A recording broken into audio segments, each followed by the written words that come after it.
Hi there, welcome to this video. This is Tina from TinaHeals.com, and if you have your ascendant in Aries, your moon in Virgo, and your sun in Sagittarius, and this is your video.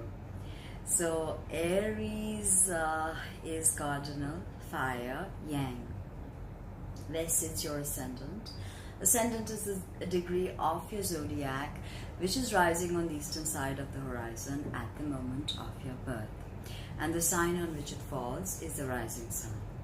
Okay, so you have Aries ascendant, and the moon you have in Virgo, which is mutable earth, feminine. Okay, it's your moon in the 6th house. Be careful of your health, straight off the bat. You have your sun in Sagittarius, 9th house sun. You probably traveled, you love traveling. Your father may be from a foreign land. You may have achieved your goals and ambitions through teaching in foreign lands, or you might just do that if you're still figuring out what to do. Now, interestingly, you have the archetype of the pioneer with Aries, because Aries is all about starting new things. When the sun comes into Aries, we have the spring. Everything is born anew. Aries is the trailblazer, the fire starter, the energy that gets everything going. It's not necessarily great at concluding or detailing, but it's absolutely amazing with starting new things. Now, the ascendant is how the world perceives you. It is the filter through which people try and understand you. When you walk into a room, it is through your ascendant. It is your ascendant that people notice the most, the first. Okay, and some say the midheaven and the ascendant, because we're talking about the ascendant. So it's very important. So you are the baby of the zodiac, the infant of the zodiac, because after the 30th degree of Pisces, which is the degree of archetypalization, the soul is born into Aries with a mini Big Bang. Okay, and Aries is ruled by the red planet Mars, which is all about strife and conflict and war. But not just that, it is also about our I do principle or our action principle. When we have an afflicted Mars, everything goes wrong. Whatever actions we put out, everything goes wrong. So it is very important for you to figure out your Mars and Mars transits, because with that, a lot will be affected in your life, because Mars is your ascendant lord. Your soul ruler is Mercury, which tells me that it's not just about Martian combativeness. Aries is also about higher wisdom and higher truths, and getting to the plane of the mind, Manas. Right? Now, when you walk into a room with your purposeful stride and the dominant edgy look in your eyes, you're not afraid of eye contact. You can stare your enemies down. You can intimidate people. You like the chase in a romance. You like variety. You have a strong libido if Mars is well placed. If Mars is ill placed, afflicted, then libido can work through the substratum of different maladjusted ideas and thoughts. Okay, so be careful of that. And Aries, as I said, it's the infant of the zodiac. So all the lessons and the shadow work of Aries has to do with this infant growing up. And there is always a sense of selfishness in infancy, because you're more worried about survival here than anything. You're not really thinking of anyone, you're thinking of survivor. So Stephen Forrest, the eminent astrologer, said that the aim of Aries, the goal of Aries, should be enlightened selfishness. Only then can you pivot through this landscape, the samsaric landscape. Alright? Now, remember that the agitating fires of Aries are not easy. but still you want to soak in those experiences, because your ascendant karma is your soul karma that you're here to figure out. Whereas your moon karma, your moon sign is most visible to people till the age of 7, but after you put on that Jungian mask, people perceive you through your ascendant. Also, after the age of 35, your moon sign becomes your greatest challenge. And why is that? Is because we spend so much time developing our habits and patterns, and that's what the moon deals with, that it can become an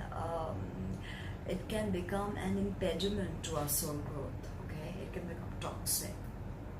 Now, Aries rules the head, which is very interesting, because Aries, this is most in focus here for an Aries individual. Most people who have an Aries ascendant appear more masculine than feminine, because they just have more testosterone and tremendous energy, restless, impatient, tremendous energy. So yoga is a very good option for you. Okay, another thing that you got to understand is, since it rules your head and red is kind of like your skin, you're reddish in complexion, and you love red lipstick, highlighters, maybe streaks, and you wear your hair short, as I was just about to tell you. It's just more masculine, the vibe is just more masculine. And if you have difficulties with your Mars, then it can result in ENT issues, persistent acne, hypertension, migraine, and whatnot, right? It can also be thinning hair, fragile hair. Too much fire can burn it out. You also have your sun in fire, so that's happening for you now. Having your face is very well defined, so edgy look in your eyes, always said that, moody, edgy look. You get bored easily, very easily. You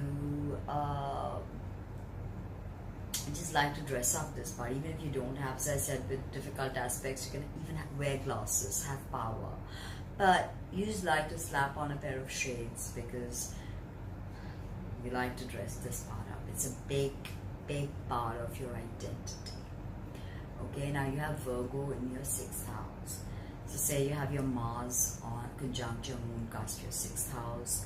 Be careful of accidents, fires, guns, heavy machinery, driving under the influence, accidents, freak accidents out of the blue and whatnot. Also with Mars on the 6th, be careful of migraine and high blood pressure. Virgo rules the digestion, Aries rules the head. So what you put in, it's very, very, very important for you. And 6th house moon, it just means take care of your health. That is the first thing that I want to tell you. Take care of your health and what you put in your stomach, okay? And Virgo is not a good position for the moon, because the moon does not, it's exalted in Pisces actually, which is the polarity of Virgo. So being exalted in Pisces, the moon is in fall in Virgo. It cannot express herself, okay? So this is like not knowing how to deal with your emotional body, not being in touch with your emotions, not acknowledging they exist because you're so bothered about service and serving. Virgo is the 6th house. It's about slavery. It used to be. It's the place where we are slave to something, habits, ideas, patterns. And the moon is our mother. The moon is our habits, our emotions, how we connect, how we nurture, how we even nurtured our childhood and all of that. So having your moon there, you may have had a very strict mother, disciplinarian, not terribly emotional, not really, someone to cry with you, but someone who gave you very purposeful information or advice probably. Virgo is no nonsense. And difficult Virgo moms could be nagging, manipulative, over judgmental, harsh, and as I said, there is a tremendous sexual energy with Virgo that people don't understand. Scorpio and Virgo were actually one sign in the ancient times, and then they were broken up. And even the symbology of Virgo, the Virgin, the Vestal Virgins, were not unsullied women who were sexually naive. They were sexually autonomous women who were temple priestesses. So the energy of Virgo is actually about healing. The ultimate need that you have is to heal. If you don't acknowledge that, then you will just appear practical and industrious. But what you're trying to do is put things back together. But the Virgo judgmental streak can hack things up and then try to put them back together, which will not work all the time, because sometimes things are just beyond repair. Okay, so it's very careful. So it's very important to find a balance with being critical, being OCD, being judgmental, and being chill about things and letting things happen in its own sweet time. You know, Aries can start very many things, but cannot always conclude, and is not great with detailing. This Virgo moon can help you channel that energy. Okay, Sun in Sag is a very good position. Sun in the 9th house, as I said, foreign travels, gain much wisdom, much experience through travel. You don't travel like a tourist. You sink into the culture, okay, of that particular place. Now, Sagittarius Sun, your father was probably very a deep thinker. It is the archetype of the philosopher. What is truth? What is not? Why are we here? Okay, these are the questions of Sagittarius. It is Jupiter's domain, and the esoteric ruler of Virgo, as I told you, is the moon. But the moon veils the planet, which is actually Vulcan. Vulcan, the goldsmith of the gods, that shapes the soul and creates alchemy. And finally, with your Sagittarius Sun, you're ready to speak your truth, find your truth.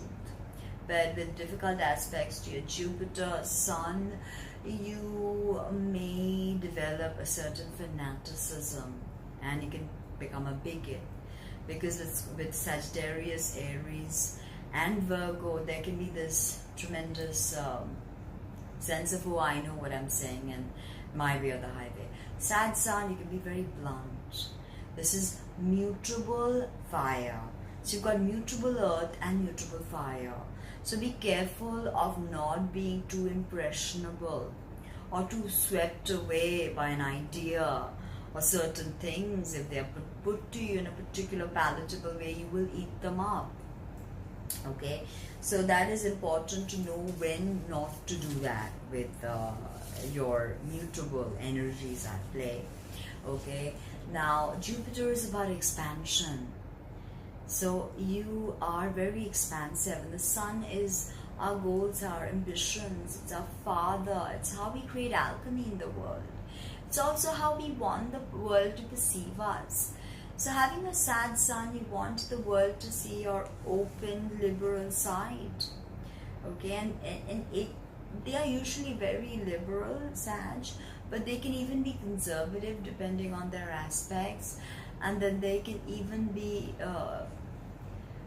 Bible thumping or Quran thumping or Jehovah's Witness, okay, if they take it to an extreme.